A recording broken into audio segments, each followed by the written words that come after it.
الحمد لله رب العالمين والعاقبة للمتقين والصلاة والسلام على سيد الأنبياء والمرسلين وعلى آله وأصحابه أجمعين أما بعد قال الله تبارك وتعالى في محكم تنزيله فأعوذ بالله السميع العليم من الشيطان الرجيم بسم الله الرحمن الرحيم إن عدة الشهور عند الله 12 شهرا في كتاب الله يوم خلق السماوات والأرض منها 4 حرم ذلك الدين القيم فلا تظلموا فيهن على أنفسكم وقال النبي صلى الله عليه وسلم الحسن والحسين سيدا شباب أهل الجنة وقال النبي صلى الله عليه وسلم صوموا يوم عاشوراء وخالفوا اليهود وقال عليه الصلاة والسلام أفضل الصيام بعد صيام رمضان شهر الله المحرم وقال النبي صلى الله عليه وسلم من تشبه بقوم فهو منهم صدق الله العظيم وصدق رسوله النبي الكريم ونحن على ذلك لمن الشاهدين والشاكرين والحمد لله رب العالمين۔ آج اللہ تبارک و تعالیٰ کے مبارک مہینے محرم الحرام کی 10ویں تاریخ جس کو ہم یوم عاشوراء کے نام سے جانتے ہیں،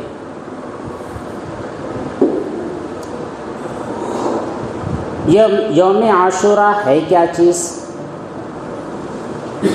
جس کی تعریف بھی اللہ تبارک و تعالیٰ نے ہی کی ہے۔ جیسے کہ قرآن کہتا ہے مہینوں کی کل تعداد 12 ہے، اللہ تبارک و تعالیٰ کے علم میں ہے، اور یہ جو مہینے ہیں یہ اسی وقت سے متعین کر دیے گئے ہیں جس وقت اللہ تبارک و تعالیٰ نے اس کائنات کو وجود فرمایا۔ جس وقت اللہ تبارک و تعالیٰ نے ساتوں زمین و آسمان کی پیدائش کی، اسی وقت سے مقدر کر دیا کہ زمانے میں کل 12 مہینے ہوں گے، اور اسی کے ساتھ آگے یہ بھی بیان فرما دیا منہا 4 حرم، ان 12 مہینوں میں سے کل 4 مہینے ایسے ہوں گے جو قابل احترام ہوں گے، ایسے مہینے ہوں گے جو اللہ تبارک و تعالیٰ کی نظر میں بڑے محبوب، بڑے پسندیدہ، اور لوگوں کے لیے ضروری ہوگا کہ ان مہینوں کا احترام کریں۔ جو 4 مہینے ہیں نبی کریم صلی اللہ علیہ وسلم نے ارشاد فرمایا کہ وہ بالترتیب ذی قعدہ، ذی الحجہ، محرم الحرام اور رجب، یہ 4 مہینے ہوں گے۔ ان کا احترام نہ صرف یہ کہ امت مسلمہ کے دلوں میں ہیں، بلکہ کفار مکہ جب تک کہ اسلام وجود میں نہیں آیا تھا، اللہ تبارک و تعالیٰ نے نبی کریم صلی اللہ علیہ وسلم کو نبی بنا کر مبعوث نہیں کیا تھا، اس وقت بھی اہل مکہ کے دلوں میں ان 4 مہینوں کی عظمت، ان کا احترام اور ان کا وقار ان کے دلوں میں جمع ہوا تھا۔ آپ کو پتہ ہوگا کہ جو کفار تھے بڑی جاہل اور اجڑ قوم تھی، ان کے جو ذہن اور دماغ تھے یہ اختلافات کے وقت، قومی نظریات کے اختلافات کے وقت، جھگڑے اور فساد کے وقت اس طرح بدل جاتے تھے کہ ان کو اپنے سامنے کیا چیز ہے وہ سمجھ میں نہیں آتی تھی، لیکن جیسے یہ 4 مہینے ان کے لڑائی جھگڑے کے درمیان آتے تھے، یہاں پر وہ اسٹاپ کر لیتے تھے۔ بھائی بھائی سے جھگڑا نہیں کرتا تھا، قتل و غارت گری کا جو دروازہ کھلا ہوا تھا اس کو وہ ان 4 مہینوں کے لیے بند کر دیا کرتے تھے۔ تو ان 4 مہینوں کا عظمت اور ان کی احترام ان کے دلوں میں بسی ہوئی تھی، اسی لیے اللہ تبارک و تعالیٰ نے اس کے آگے یہ فرمایا فَلَا تَظْلِمُوا فِيهِنَّ عَلَىٰ أَنفُسِكُمْ، ان 4 مہینوں میں تم لوگ اپنے آپ پر ظلم نہ کرو۔ اس کا مطلب کیا ہوا؟ اگر ہم کوئی ایسا کام کرتے ہیں ان 4 مہینوں میں جن کی وجہ سے اللہ رب العزت یا نبی کریم صلی اللہ علیہ وسلم کی ناراضگی ظاہر ہوتی ہو، تو اس ناراضگی کے اظہار کی وجہ سے جو لوگ بھی غلط اور ایسے کاموں کے اندر ملوث اور مبتلا ہیں جنہوں نے اللہ اور اس کے رسول کو ناراض کیا ہے، تو ناراضگی کی وجہ سے ان لوگوں نے خود اپنی جانوں پر ظلم کیا ہے۔ ہم نے اپنے آپ کو خود ہلاکت کے گڑھے میں ڈال دیا ہے اگر ہم نے ان 4 مہینوں میں کوئی غلط اقدام اٹھایا۔ اسی طرح نبی کریم صلی اللہ علیہ وسلم کے ایک حدیث مبارکہ ہے جس کو حضرت ابو موسیٰ نے روایت کیا ہے۔ آج صلی اللہ علیہ وسلم کی اولاد میں حضرت سیدنا حسین اور سیدنا حسن رضی اللہ تعالی عنہما، ان دونوں کے متعلق ارشاد فرمایا کہ یہ دونوں رائحۃ من الجنہ، جنت کے خوشبوؤں میں سے ہیں۔ اسی طرح اہل جنت کے جو نوجوان ہوں گے ان کے سردار بھی ہوں گے۔ اسی طرح ایک حدیث مبارکہ ہے اس ماہ محرم کے تعلق سے، حضرت علی رضی اللہ تعالیٰ عنہ سے ایک شخص نے سوال کیا کہ اے علی، اگر میں رمضان المبارک کے روزوں کے بعد کسی اور مہینے میں روزہ رکھنا چاہوں تو وہ کون سا مہینہ ہوگا جس میں روزہ رکھ سکتا ہوں؟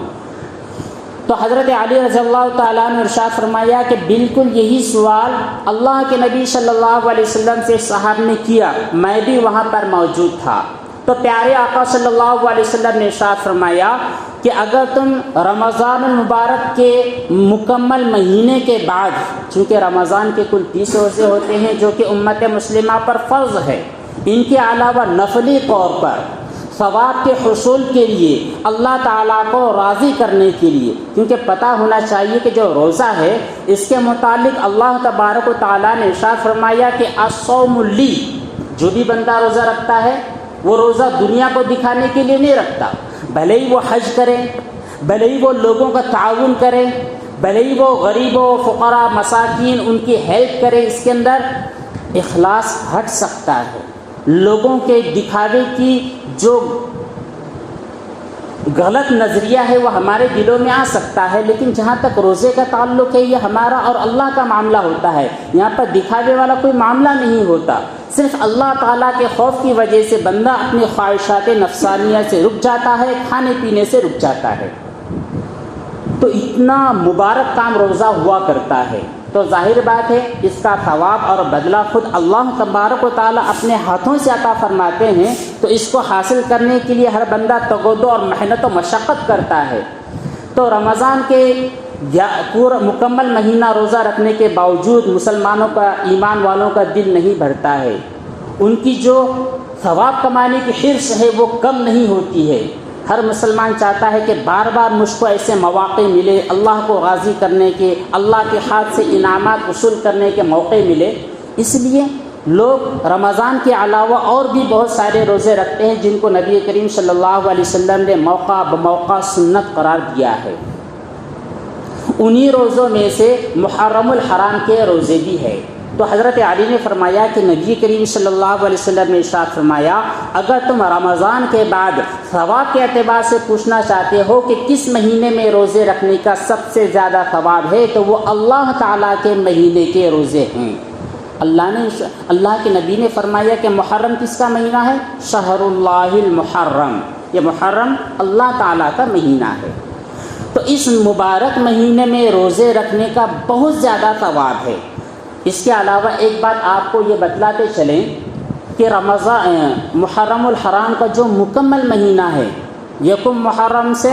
29 یا 30 محرم تک، اس مبارک مہینے میں جتنے بھی کام مسلمانوں کو کرنے چاہیے اجتماعی طور پر جتنے بھی کام ہو سکتے ہیں وہ صرف 3 ہیں۔ پہلا کام روزے، چاہے تو آپ یکم محرم الحرام سے 30 تک رکھو، چاہے تو تم اس مبارک مہینے کے 3 روزے رکھو، 9، 10، 11، چاہو تو تم 9 اور 10 کا روزہ رکھو یا 10 یا 11 کا رکھو، اور اگر اتنی بھی ہمت نہیں ہے تو کم از کم درجے میں 10ویں محرم یعنی عاشورہ کا روزہ رکھو۔ یہ اسٹیپ بائی اسٹیپ۔ دوسرا کام جو اس مبارک مہینے میں کرنا ہے، اس کے مخصوص دن یوم عاشورہ یعنی آج کے دن، اس کے متعلق بھی نبی کریم صلی اللہ علیہ وسلم نے ایک حدیث مبارکہ میں ارشاد فرمایا، من وسع علی نفسہ و اہلہ، جس آدمی نے اپنے آپ پر، اپنے اہل و عیال پر، یہاں پر خیال کیجئے علی بلدہ نہیں ہے، اپنے پورے گاؤں والوں پر نہیں، علی نفسہ و اہلہ، اپنی ذات پر، اپنے گھر والوں پر کھانے میں وسعت کرے۔ اس کا مطلب یہ ہوتا ہے کہ روزانہ اگر ہم دال چاول کھاتے ہیں تو آج کے دن اسپیشلی طور پر تھوڑی سی سبزی بنا لی جائے، جو کہ عام طور پر ہمارے گھر میں بنتی نہیں ہے۔ دال چاول میں جو مزہ چیز، جو ٹیسٹ ڈالتی ہے وہ سبزی ہوتی ہے، تو سبزی بنا لی جائے۔ اگر ڈیلی کے معمولات میں ہمارے یہاں پر دال چاول بنتے ہیں، سبزی بھی بنتی ہے، تو آج کے دن ہم تھوڑا سا گوشت بھی استعمال کر لیں، اس سے ذرا ڈش کے اندر ذرا اضافہ ہو جائے گا، ہمارے دسترخوان پر ایک رونق بن جائے گی۔ لیکن یہ ڈش کوئی مخصوص ڈش نہیں ہونی چاہیے، شریعت نے ہم کو بتلایا نہیں کہ وہ ڈش کون سی ہونی چاہیے، سویٹ میں ہونی چاہیے یا پھر حلیم ہونا چاہیے،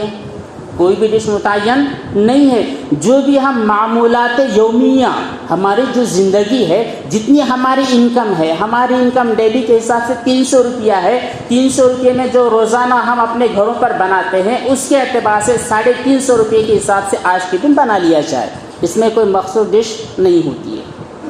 اس کے بارے میں آگے بات اور بھی آئے گی۔ تو آج کے دن اس مبارک مہینے میں کرنے والے کل 2 کام ہو گئے۔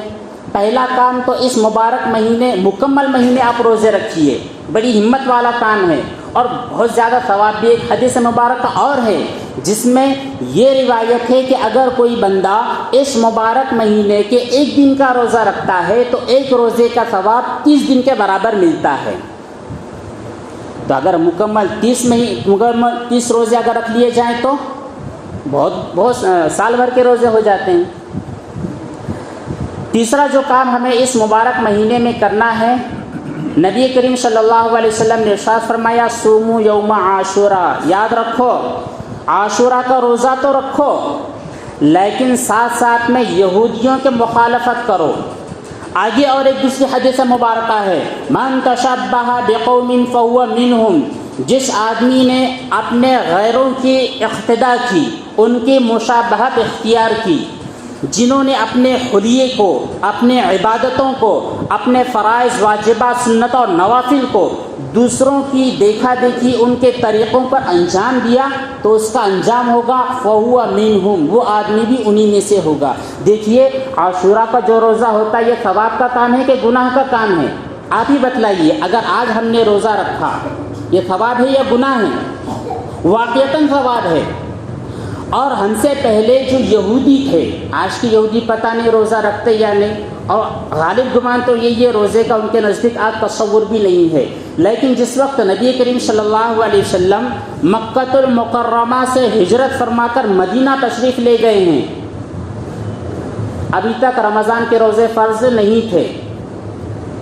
تشریف لے کر وہاں پر گئے تو دیکھا کہ یہ جو یہودی ہے محرم الحرام کے 10ویں تاریخ کو یعنی یوم عاشوراء کا روزہ رکھتے ہیں۔ تو تحقیق کرنے پر پتہ چلا کہ یہ لوگ یوم عاشوراء کا روزہ اس لیے رکھتے تھے کہ اللہ تبارک و تعالیٰ نے حضرت موسیٰ علیہ السلام کو فرعون سے نجات عطا فرمائی، فرعون کو غرق کر دیا، اس کو ہلاک اور تباہ و برباد کر دیا، لہذا اس خوشی میں یہودی لوگ روزہ رکھتے ہیں۔ تو وہ غلط نیت سے روزہ رکھتے ہوں گے؟ بالکل نہیں، وہاں پر بھی ثواب کا ہی نظریہ تھا۔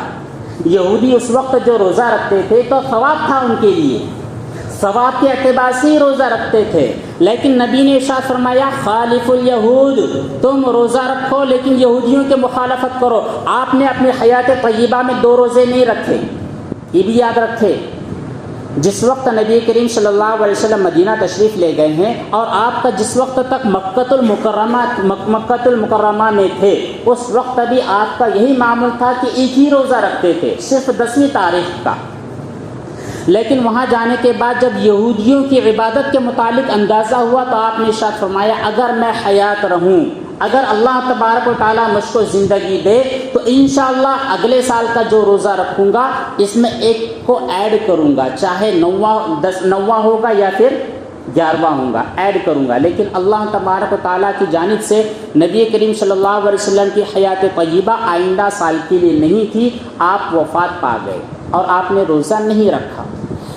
لیکن صحابہ کرام کو حکم دیا کہ اب تم اس کے بعد 9 ایڈ کرو یا پھر 11 کا بھی روزہ رکھو۔ اتنے مبارک کام میں بھی آپ نے حکم دیا کہ یہودیوں کے مخالفت کرو، یہ عبادت کا معاملہ ہے، ہماری زندگی کو آپ ٹٹولیے، ہم یہودیوں کے مخالفت میں کہاں تک بھاگ دوڑ کر ان کی اقتداء اور ان کو اپنا امام اور پیشوا ماننے کے پیچھے لگے ہوئے ہیں۔ یہودیوں کو چھوڑیے، ہمارے اپنے برادران وطن ہنود کی اقتداء کہاں تک ہم کر رہے ہیں، ان کو ہم نے پیشوا اور اپنا امام اور مقتدی کہاں تک تسلیم کیا ہوا ہے۔ اس مبارک مہینے میں جو کام کرنے ہیں وہاں پر 2 کام بڑے ہیں، ایک تو مکمل مہینے کا آپ روزہ رکھیے، نہیں رکھ سکتے ہیں تو پھر 3 دن کا رکھیے، نہیں 3 دن کر سکتے ہیں تو 2 دن کیجیے، 1 دن پیچھے یہ آگے، اور اگر یہ بھی نہیں کر سکتے تو یوم عاشورہ کا کم از کم روزہ رکھ لو، یہ بھی بڑی عبادت ہے، بڑا ثواب ہے۔ اس کے ثواب کے متعلق نبی کریم صلی اللہ علیہ وسلم نے ارشاد فرمایا کہ مجھے امید ہے کہ جو بندہ یوم عاشورہ کا روزہ رکھے، اللہ تبارک و تعالیٰ اس کے گزشتہ ایک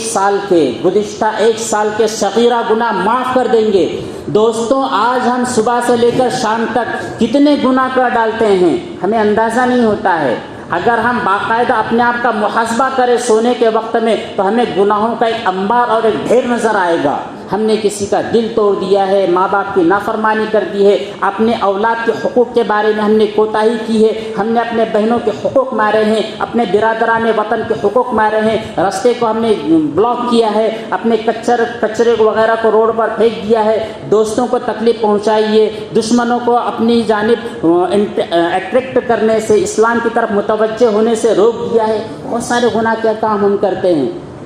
اندازہ نہیں لگا سکتے۔ اتنے بڑے بڑے گناہ سال بھر کے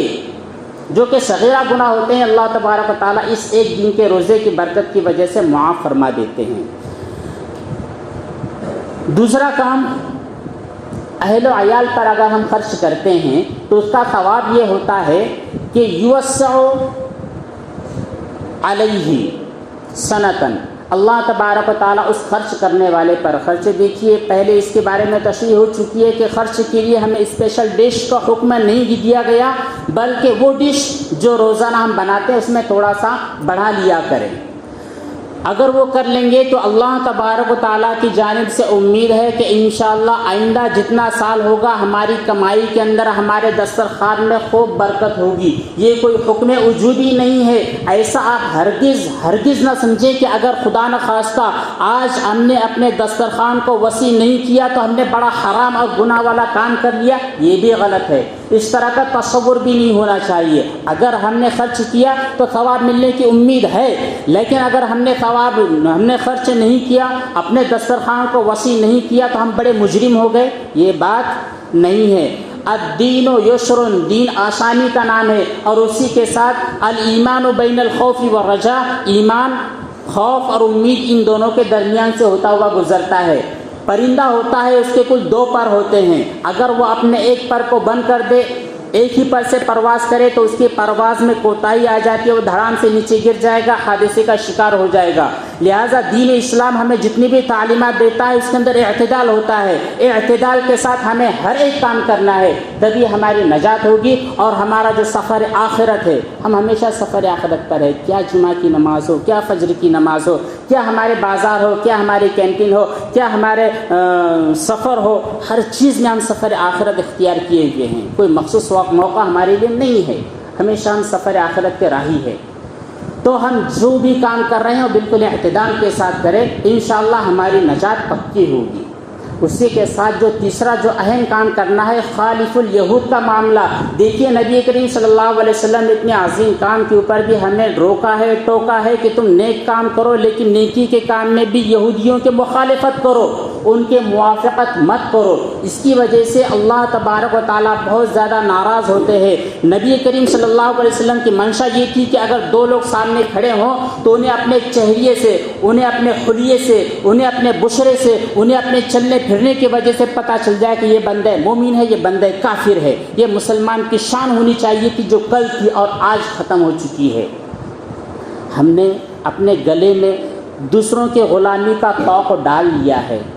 دو لوگ کھڑے ہیں، جب تک کوئی بندہ سلام نہیں کرتا ہے عمومی طور پر، مخصوص طور پر تو ماشاءاللہ بہت سارے نوجوان بھی آج کل ایسے نظر آتے ہیں جن کے چہروں سے، ان کے چہروں میں ایسا نور ہوتا ہے، نمازوں کا نور ہوتا ہے، والدین کی خدمت کا نور ہوتا ہے، دوستوں کی اور غریبوں کی خدمت گزاری کا نور ہوتا ہے، جن کی وجہ سے اللہ تبارک و تعالیٰ پہچاننے کی بشارت دے دیتے ہیں کہ یہ بندہ مومن ہے. لیکن عمومی طور پر آج بھی ایسا معاملہ ہے کہ دو لوگ کھڑے ہیں تو ان میں سے امتیاز کرنا مشکل ہو جاتا ہے کہ کون سا بندہ مومن ہے، کون سا بندہ کافر ہے.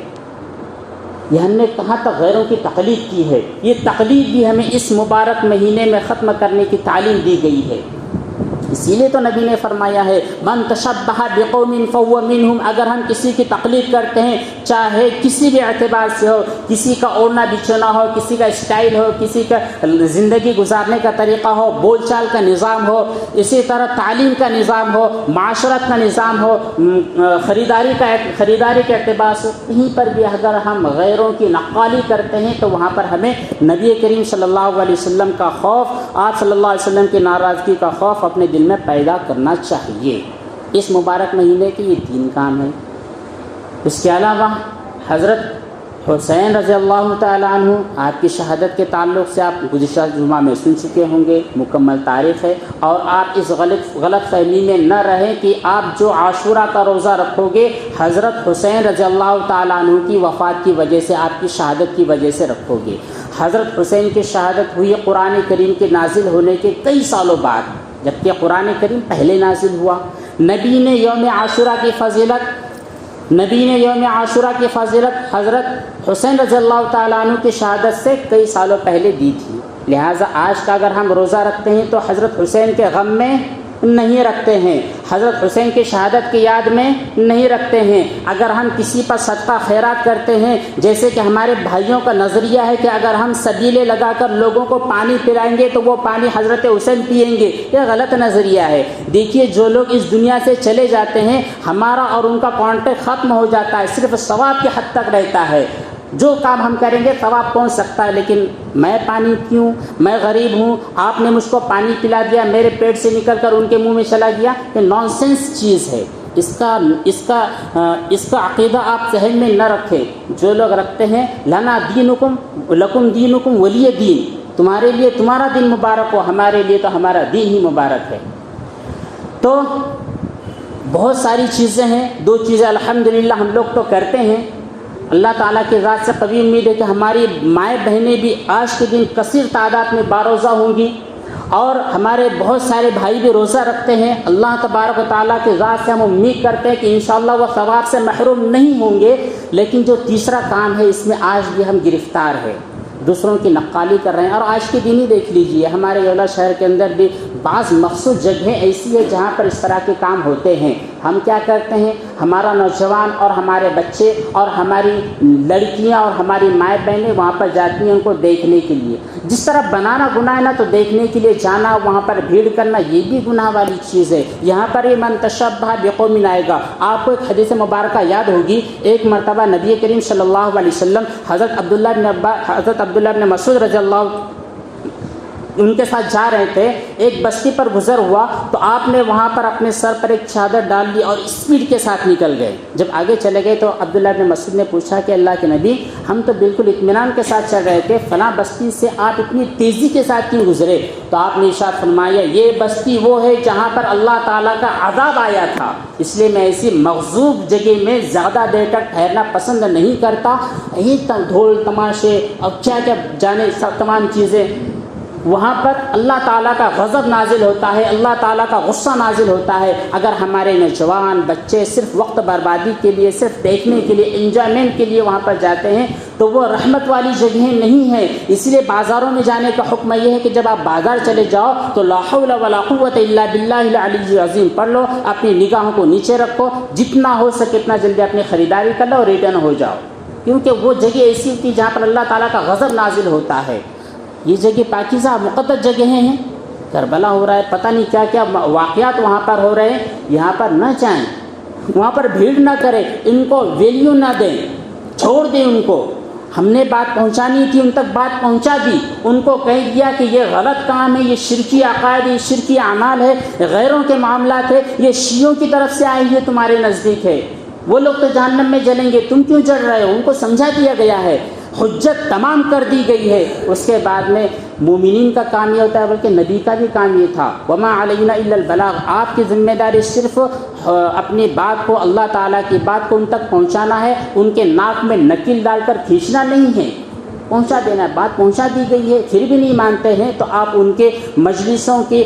رونق نہ بنے، اپنی ماؤں بہنوں کو، اپنے بچوں کو، اپنے نوجوانوں کو ان کی رونق نہ بننے دے۔ اس کے علاوہ جو ہماری عام زندگی کا لائف سٹائل ہوتا ہے، ہمارے کپڑے ہیں، رہنا سہنا ہے، کھانے پینے کی چیزیں ہیں، سلام ہے، اٹھک بیٹھک ہے، خرید و فروخت ہے، ان تمام چیزوں کے اندر اگر ہم اس مبارک مہینے میں بدلاؤ کریں گے، اللہ تعالیٰ کی ذات سے قوی امید ہے کہ ہماری زندگی کی کایا پلٹ جائے گی۔ آج تک اگر ہم مفلسی کے حالات میں جی رہے تھے، لیکن آج ہمیں پتہ چل گیا کہ یہ مبارک مہینہ ایسا ہے جس میں نبی نے غیروں کی مخالفت کرنے کا حکم دیا ہے۔ آج تک میں غیروں کی مخالفت کرتا تھا، آج کے بعد نہیں کروں گا، قسم کھا لیتا ہوں۔ اللہ تعالیٰ کی ذات سے قوی امید ہے کہ اس قسم کی وجہ سے اس کی مغفرت کا فیصلہ اللہ تعالیٰ فرما دیں گے۔ اگر وہ غربت میں زندگی گزار رہا تھا، اس کی غربت کو امارت کے ساتھ تبدیل کر دیں گے۔ اگر وہ فقیری کی زندگی گزار رہا تھا، اس کے مال میں، اس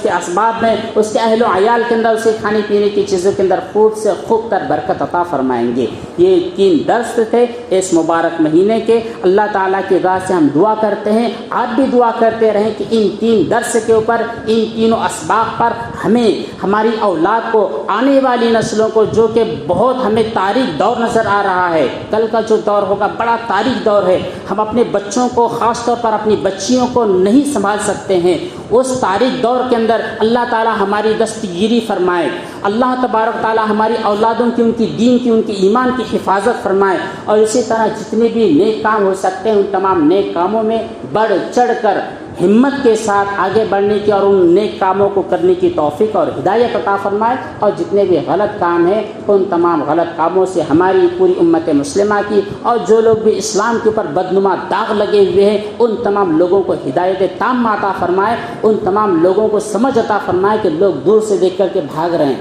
یہ مسلمان ہے، اس طرح رو رہا ہے، پیٹ رہا ہے، ارے یہ تو کالا لباس پہنا ہوا ہے، اس نے ماتم کیا ہوا، اس کے چہرے کا رنگ فق ہو چکا ہے، یہ پتہ نہیں اپنے آپ پر کون سی مصیبت اور بلا نازل کیا ہوا، لوگ دیکھ رہے ہیں، متنفر ہو رہے ہیں، مسلمانوں کے نام پر یہ لوگ بدنما داغ ہیں۔ اللہ تبارک تعالیٰ کرے کہ ان کو ہدایت عطا فرمائے، آمین۔ وآخر دعوانا ان الحمد للہ رب العالمین۔ الحمد للہ علی الذات عظیم الصفات سمیع السمات کبیر الشان جلیل القدر رفیع الذکر مطاع الامر جلی البرہان فخیم الاسم غزیر العلم وسیع الحلم کثیر الغفران جمیل الثناء جزیل العطاء مجیب الدعاء عمیم الاحسان سریع الحساب شدید العقاب علیم العذاب عزیز السلطان ونشهد ان لا اله الا الله وحده لا شريك له في الخلق والامر ونشهد ان سيدنا مولانا محمدا عبده ورسوله المبعوث الى الاسود والاحمر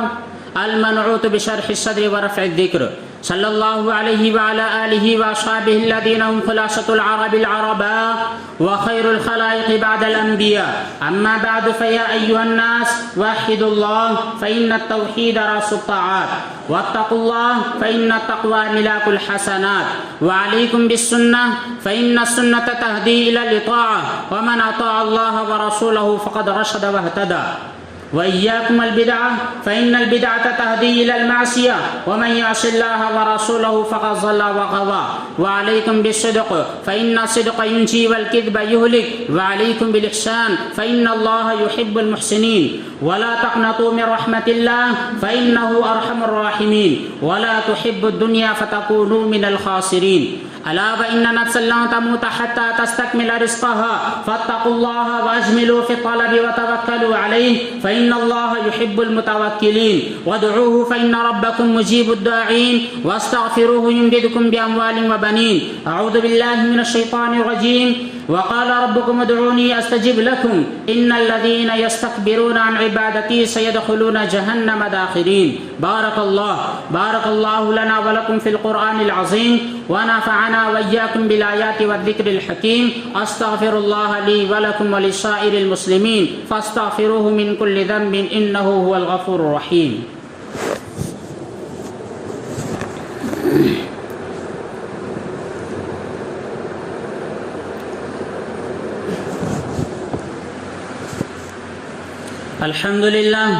الحمد لله نحمده ونستعينه ونستغفره ونؤمن به ونتوكل عليه ونعوذ بالله من شرور أنفسنا ومن سيئات أعمالنا من يهده الله فلا مضل له ومن يضلله فلا هادي له ونشهد أن لا إله إلا الله وحده لا شريك له ونشهد أن سيدنا مولانا محمدا عبده ورسوله إن الله وملائكته يصلون على النبي يا أيها الذين آمنوا صلوا عليه وسلموا تسليما اللهم صل على محمد وعلى آل محمد بعدد من صلى وصام وصل على محمد وعلى آل محمد بعدد من قعد وقام وصل كذلك على جميع الأنبياء والمرسلين والملائكة المقربين خصوصا على أمير المؤمنين سيدنا أبي بكر الصديق رضي الله تعالى عنه وعلى أمير المؤمنين سيدنا عمر بن الخطاب رضي الله تعالى عنه وعلى أمير المؤمنين سيدنا عثمان بن عفان رضي الله تعالى عنه وعلى أمير المؤمنين سيدنا علي بن أبي طالب رضي الله تعالى عنه وعلى السيدين السندين السعيدين الشهيدين